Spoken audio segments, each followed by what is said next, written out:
जब प्रधान अक्ष के समानांतर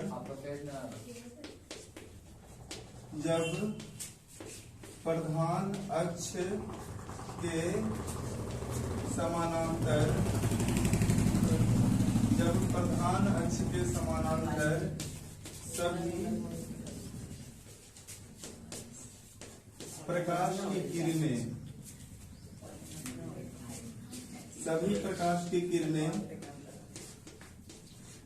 उत्तल दर्पण पर पड़ती है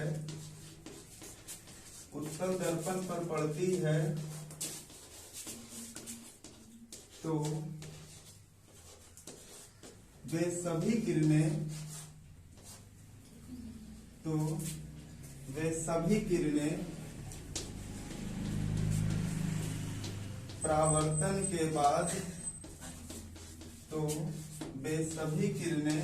परावर्तन के बाद जिस बिंदु से होकर आती हुई प्रतीत होती है उसे उत्तल दर्पण का मुख्य फोकस कहते हैं। उसे उत्तल दर्पण का मुख्य फोकस कहते हैं।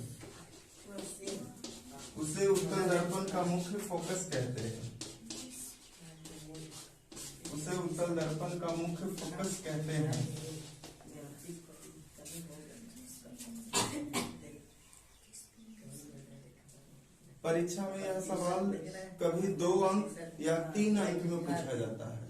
उत्तल दर्पण में मुख्य फोकस को परिभाषित करें। तो जिस दर्पण का परावर्तक सतह उभरा हुआ होता है उसको उत्तल दर्पण कहते हैं, ठीक ना। उत्तल दर्पण में मुख्य फोकस को परिभाषित करें तो जब प्रधान अक्ष के समानांतर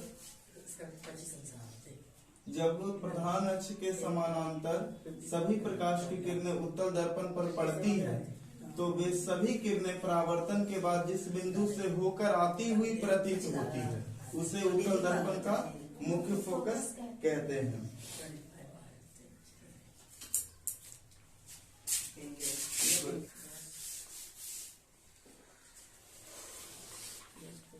ये हो गया। अगर हम भीतर की ओर से इस पर कलई कर रहे है ना तो परावर्तक सतह क्या हो रहा है, उठ चुका है। तो ये क्या हो गया, उत्तल दर्पण को क्या कहते हैं, अपसारी दर्पण। उत्तल दर्पण को अपसारी दर्पण भी कहा जाता है। जिस दर्पण का परावर्तक सतह उठा हुआ हो या उभरा हुआ हो उसी को उत्तल दर्पण कहा जाता है।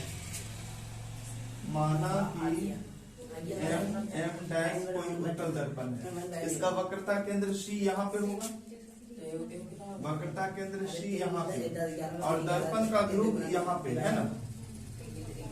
और एक सरल रेखा हम खींच देंगे तो यह हो गया दर्पण के लिए प्रधान अक्ष है ना। इस रेखा का नाम हम लेते हैं x और y, ठीक है।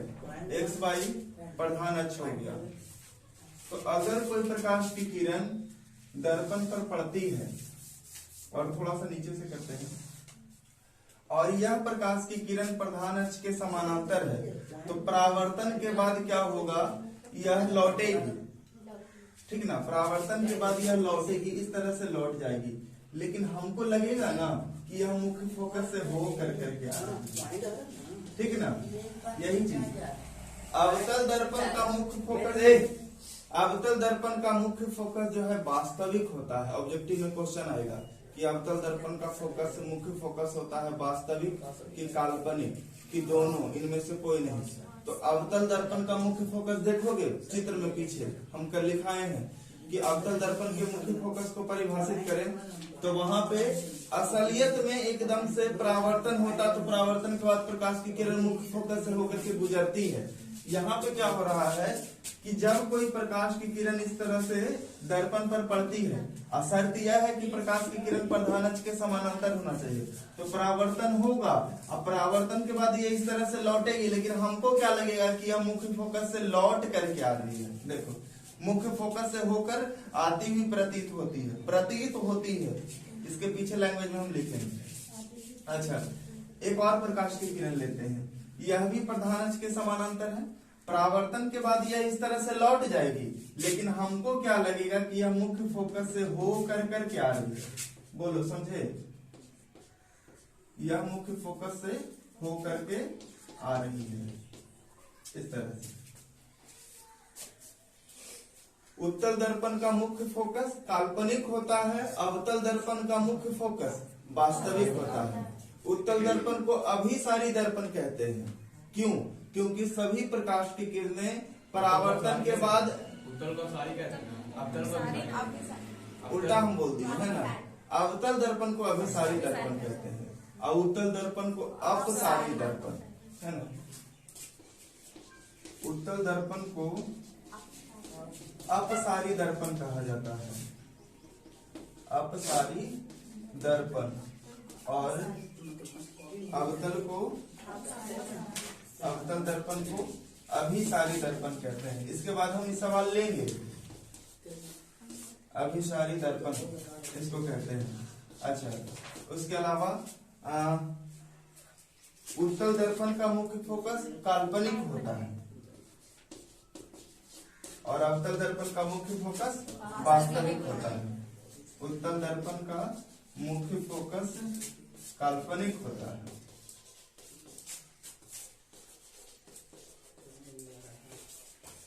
काल्पनिक होता है। किसी दर्पण में मुख्य फोकस की संख्या कितनी? एक। आगे लेंस में बताएंगे, लेंस में मुख्य फोकस की संख्या कितना हो जाता है? 2। पढ़ाया हुआ है ना। लेंस में मुख्य फोकस की संख्या 2 हो जाएगा और दर्पण में मुख्य फोकस की संख्या 1 होती है।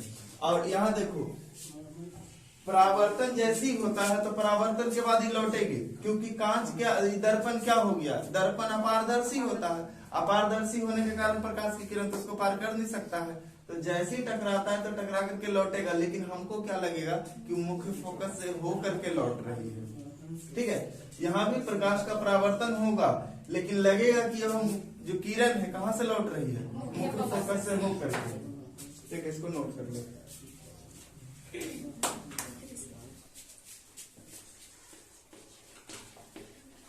अवतल दर्पण के सामने निम्नलिखित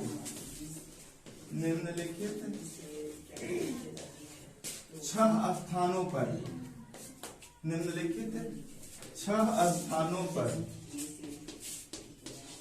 निम्नलिखित 6 स्थानों पर अवतल दर्पण के सामने निम्नलिखित 6 स्थानों पर वस्तुओं को रखकर प्रतिबिंब प्राप्त करना संभव है। निम्नलिखित 6 स्थानों पर वस्तुओं को रखकर प्रतिबिंब प्राप्त करना संभव है, प्राप्त करना संभव है।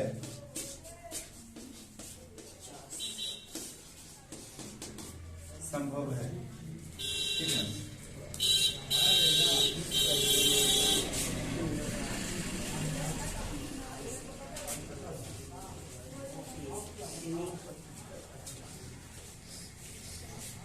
क्या हो गया?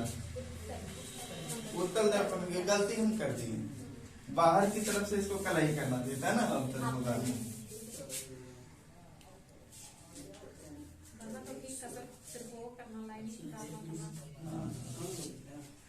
इसको ऐसे करना, दिस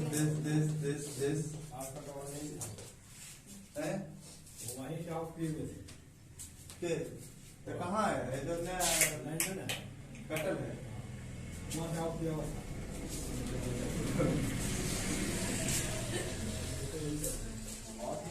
MM' एक अवतल दर्पण है, ठीक है। ये हो गया ध्रुव P, ये हो गया C, और इन दोनों के बीच में क्या होगा? फोकस F, और आगे जो है ना, वक्रता केंद्र से आगे की दूरी को इसको ऐसे अनंत माना जाता है। अनंत वस्तु को कहां कहां रख सकते हैं? 6 जगह पे रख सकते हैं। पहला जगह देखो, ध्रुव और मुख्य फोकस के बीच में। ठीक है, चित्र जिसको समझ में आ जाएगा वो आसानी से पकड़ लेगा कि वस्तु को 6 जगह पर कहां कहां रखेंगे तो प्रतिबिंब बनेगा। पहला देखो, वस्तु को हम पोल और मुख्य फोकस के बीच में रख सकते हैं। चित्र कहां बनेगा वो भी क्लियर नहीं है। हम वस्तु को देखो क्या लिखा हुआ है कि अवतल दर्पण के सामने निम्नलिखित अवतल दर्पण के सामने निम्नलिखित 6 स्थानों पर वस्तुओं को रखकर प्रतिबिंब प्राप्त करना संभव है। 6 जगह पर, ठीक ना। तो पहला हम रखेंगे ध्रुव और मुख्य फोकस के बीच में, एजा पर वस्तु रखा सकता है। दूसरा, हम चाहेंगे तो एकदम मुख्य फोकस पर ही रखेंगे। तीसरा, मुख्य फोकस और वक्रता केंद्र के बीच में एजा पर ही रखेंगे। अगला हम चाहेंगे तो एकदम वक्रता केंद्र पर रखेंगे। फिर अगला चाहेंगे तो वक्रता केंद्र और अनंत के बीच में एजा पर रख देंगे। और लास्ट में चाहेंगे तो वस्तु को अनंत पे रखेंगे। 6 स्थान पर वस्तु को रख सकते हैं। जैसे सबसे पहला कहां, T और F के बीच। संकेत से समझ जाओगे ना। T का मतलब हो गया पोल यानी ध्रुव और F यानी मुख्य फोकस। दूसरा, एकदम से F पर, माने एकदम से वस्तु को हम चाहेंगे तो मुख्य फोकस पर रख सकते हैं। तीसरा, F और C के बीच या C और F के बीच, एक ही बात है। F और C के बीच, F यानी हो गया मुख्य फोकस, C यानी दर्पण का वक्रता केंद्र।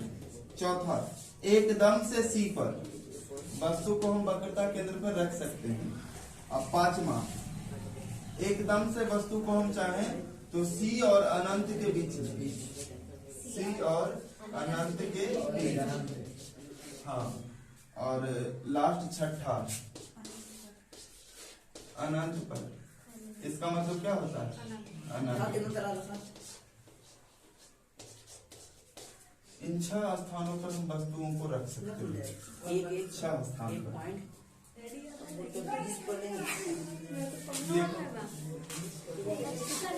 केस पहला, केस पहला, अवतल दर्पण के सामने, अवतल दर्पण के सामने, अवतल दर्पण के सामने वस्तु P यानी कि क्या हो गया? ध्रुव। अवतल दर्पण के सामने वस्तु P यानी कि क्या हुआ? ध्रुव।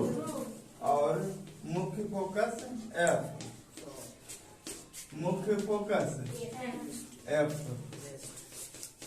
के बीच में। पहला स्थिति तो यही है। अब 6 स्थिति है। 6 अलग अलग स्थानों पर हम वस्तु को रख सकते हैं। अब वस्तु को रख करके प्रतिबिंब प्राप्त कर सकते हैं। तो पहला स्थिति है, केस पहला में अवतल दर्पण के सामने वस्तु P यानी कि ध्रुव और मुख्य फोकस F के बीच रहे। ठीक है, ध्यान दो।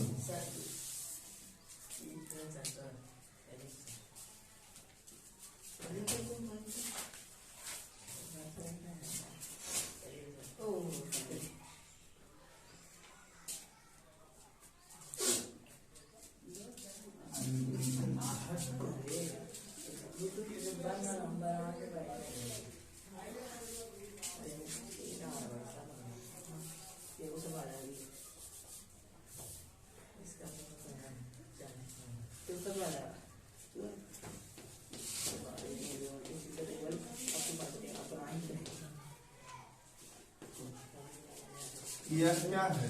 अवतल दर्पण है। इसका ध्रुव हो गया P और यहाँ पर हो गया वक्रता केंद्र C और यहाँ पे है मुख्य फोकस F। इसके बीच में कोई वस्तु रखी हुई है। ठीक है, इसके बीच में कोई वस्तु रखी हुई है। वस्तु को और थोड़ा सा छोटा कर देता हूँ। यहाँ पे रखा हुआ है। तो एक प्रकाश की किरण वस्तु से निकल रहा है जो जाकर के दर्पण से टकराता है इस तरह से। प्रधान अक्ष के क्या हो गया, समानांतर हो गया। तो परावर्तन के बाद कहाँ से होकर के निकलेगा, मुख्य फोकस से होकर के। डंड को तोड़ दिया मुख्य फोकस से होकर के, लेकिन हमको लगेगा कि यह इधर से होते हुए आ रहा है इस तरह से। ठीक है, क्या चीज। और एक प्रकाश की किरण जो कि दर्पण के माने वस्तु से होते हुए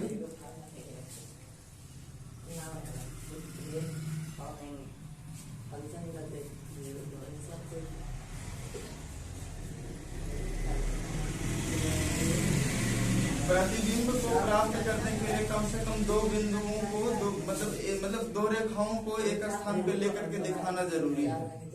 कम से कम दो रेखाओं को। तो एक तो ले लिए पहला कि वस्तु से प्रकाश की किरण निकल रही है और यह दर्पण से टकराती है। यह प्रकाश की किरण देखो प्रधान अक्ष के समानांतर है, तो कहां से होकर के निकलेगी, मुख्य फोकस से होकर करके। उसको हम आगे की ओर बढ़ा दिए। एक और प्रकाश की किरण है जो वस्तु से निकलती है और इस तरह से टकराती है कि लगेगा कि वक्रता केंद्र से होते हुए जा रहा है। ठीक है, इस तरह से। तो जिस पथ पर जाएगा उसी पथ पे लौट जाएगा। इसको थोड़ा सा और बड़ा करके देखते हैं।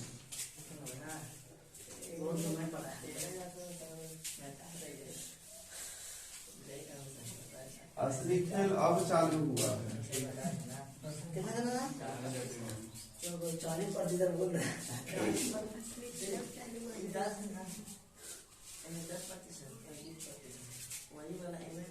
अभी सबसे ज्यादा कष्ट देगा एम डैश अवसर दर्पण। यह हो गया कोण, वक्रता केंद्र सी, मुख्य फोकस एफ, इसके बीच में कोई वस्तु रखा हुआ है। तो एक प्रकाश की किरण है जो कि वस्तु से इस तरह से निकलती हुई प्रधान अक्ष के समानांतर है। तो यह मुख्य फोकस से होकर करके निकलेगी, लेकिन हमें लगेगा इस तरह से। ठीक है, एक प्रकाश की किरण वस्तु से इस प्रकार से निकलती है। जीरी को कर दिया, तोड़ दिया डंडे लेके, डंडा दूसरा अथी करे पड़ेगा।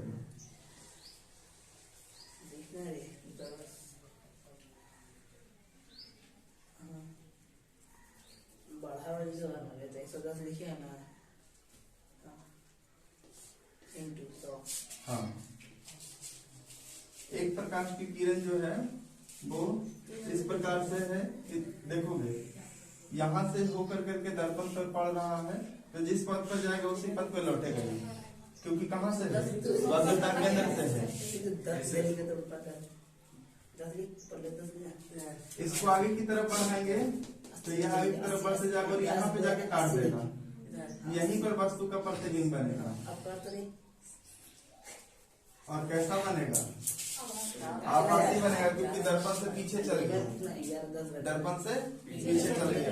देखो किताब में पहला स्थिति यही है, पहला स्थिति। और वस्तु का प्रतिबिंब प्राप्त करने के लिए कम से कम दो रेखाओं को लेकर करके चलना एकदम आवश्यक है। कम से कम दो हो गए, अधिक से अधिक कर सकते हैं, 3 गो 4 गो, कोई दिक्कत नहीं है, लेकिन कम से कम 2। पहला केस है कि अवतल दर्पण के सामने अगर वस्तु ध्रुव और मुख्य फोकस एफ के बीच में रहेगा, तो ध्रुव और मुख्य फोकस एफ के बीच में रहेगा, तो वस्तु का प्रतिबिंब कहाँ बनेगा, दर्पण से पीछे। प्रतिबिंब आभासी होगा। अब प्रतिबिंब का आकार वस्तु से बड़ा होगा। देखो वस्तु से बड़ा हो गया कि नहीं, वस्तु से बड़ा हो गया।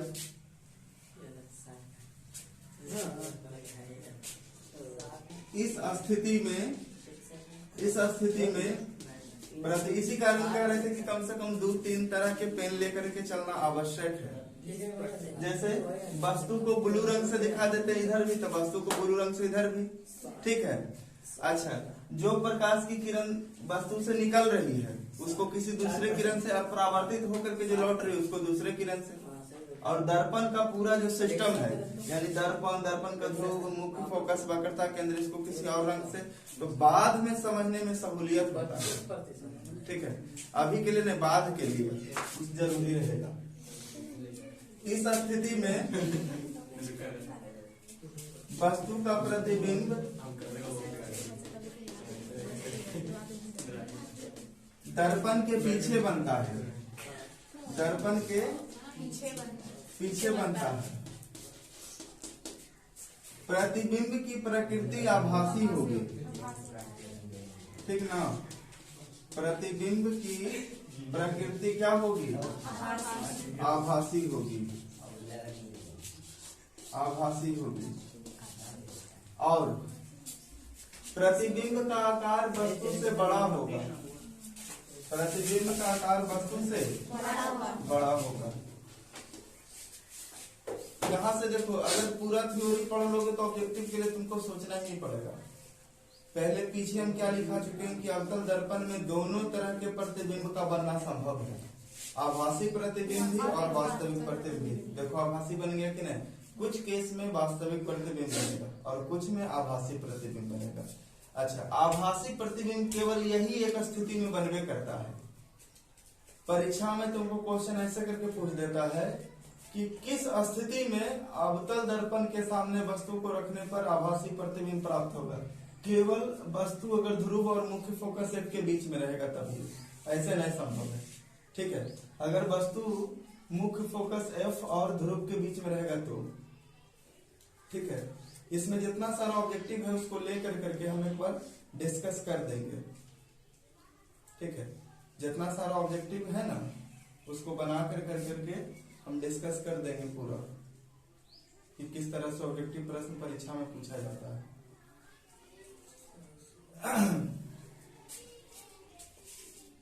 प्रतिबिंब का आकार वस्तु से बड़ा होगा। एक चीज और बताए थे, समतल दर्पण में प्रतिबिंब का आकार हमेशा वस्तु के बराबर, उत्तल दर्पण में प्रतिबिंब का आकार हमेशा वस्तु से छोटा, अवतल दर्पण में प्रतिबिंब वस्तु के बराबर हो जाएगा, वस्तु से बड़ा हो जाएगा, वस्तु से छोटा हो जाएगा। तीनों चीज संभव है। तो देखो अभी क्या निकला, वस्तु से बड़ा किसी स्थिति में होगा एकदम वस्तु के बराबर हो जाएगा। वो कब होगा, जब वस्तु को वक्रता केंद्र पर लेके चलेंगे ना तो प्रतिबिंब और वस्तु एकदम सेम आएगा। और अगर वस्तु को एकदम से किसी स्थान पे लेकर चले जाएंगे, जैसे कि अनंत पे लेकर के चले जाएंगे, तो वस्तु का आकार जो है ना एकदम आगे बताएंगे, प्रतिबिंब का आकार वस्तु से बड़ा होगा। ये केस पहला है, अवतल दर्पण के सामने वस्तु अगर ध्रुव और मुख्य फोकस F के बीच में रहे। ठीक है, इस सबको पता चल रहा होगा यह क्या है, ध्रुव है, ये मुख्य फोकस F है और ये वक्रता केंद्र C है। ठीक है, प्रतिबिंब कैसे बनता है, अगर कोई वस्तु दर्पण के सामने रख दिया जाता है तो बहुत सारी प्रकाश की किरणें मैंने वस्तु पर पड़ती है और वे प्रकाश की किरणें वस्तु से टकरा करके चारों दिशाओं में छितराता है और कुछ प्रकाश की किरण दर्पण पर भी पड़ता है। ठीक है, मान लिया जाए कि यह एक अवतल दर्पण है, हम अवतल दर्पण के सामने खड़ा हो गए तो बहुत सारी प्रकाश की किरणें हैं जो हमरा पर पड़ रहा है, तो हम क्या हैं, अपारदर्शी हैं। तो प्रकाश की किरण जब हमारे ऊपर पड़ेगा ना तो सब छितराएगा, छितराने के क्रम में कुछ है जो कि दर्पण पर भी पड़ेगा और दर्पण से इस प्रकार से परावर्तन होगा कि प्रतिबिंब जो है ना दर्पण में दिखाई देना शुरू हो जाता है। वैसे करके यह वस्तु है तो कम से कम 2 को प्रकाश की किरण हर स्थिति में लेना जरूरी है। पहला हम प्रकाश की किरण लिए कि मान लेते हैं कि वस्तु से प्रकाश निकल रहा है और निकल इस प्रकार से रहा है कि प्रधानस के समानांतर है, तो नियम के हिसाब से यह परावर्तन के बाद कहां से होकर के निकले, मुख्य फोकस से होकर के। और एक प्रकाश की किरण इस प्रकार से जा रहा है तो दर्पण से टकराएगा, तो टकराने के बाद यह लौटता है, लेकिन लौटने के क्रम में वक्रता केंद्र से हो जाता है। तो हमको तो पता है कि अगर वक्रता केंद्र है तो जिस पथ पर जाएगा उसी पथ पर लौट जाएगा। ठीक है, लौट जाएगा, दोनों काट नहीं पा रहा है, ई वाला भी स्थिति ई वाला स्थिति एक दूसरे को काट नहीं रहा है, तो हम इसको भी आगे की ओर बढ़ाते हैं, इसको भी आगे की ओर बढ़ाते हैं और इसको भी आगे की ओर बढ़ाते हैं, तो कहीं न कहीं पे जाके काटेगा। जहां पे एक दूसरे को काटेगा वहीं पर वस्तु का प्रतिबिंब बनता है, कटान बिंदु पर। ठीक ना, वास्तविक प्रतिबिंब में लिखाए होंगे यह किरणों के वास्तविक कटान से बनता है, और काल्पनिक प्रतिबिंब में लिखाए होंगे यह किरणों के काल्पनिक कटान से। तो कल्पना न किया गया है, आगे की ओर बढ़ाए हैं। और ऐसे भी अगर वस्तु का प्रतिबिंब दर्पण के पीछे बन जाए, मतलब समझ लो क्या है, आभासी प्रतिबिंब। समतल दर्पण में देखते हो वस्तु के पीछे बनता है, जैसे जैसे वस्तु को सटाएंगे वैसे वैसे उधर से लगेगा कि आगे की ओर आ रहा है। ठीक है। अब प्रतिबिंब देखो, वस्तु इतना ही वो था, प्रतिबिंब कितना हो, इतना हो गया, तो वस्तु का आकार प्रतिबिंब के आकार में क्या हो गया, मैंने वस्तु का प्रतिबिंब का आकार वस्तु की तुलना में बड़ा हो जाता है।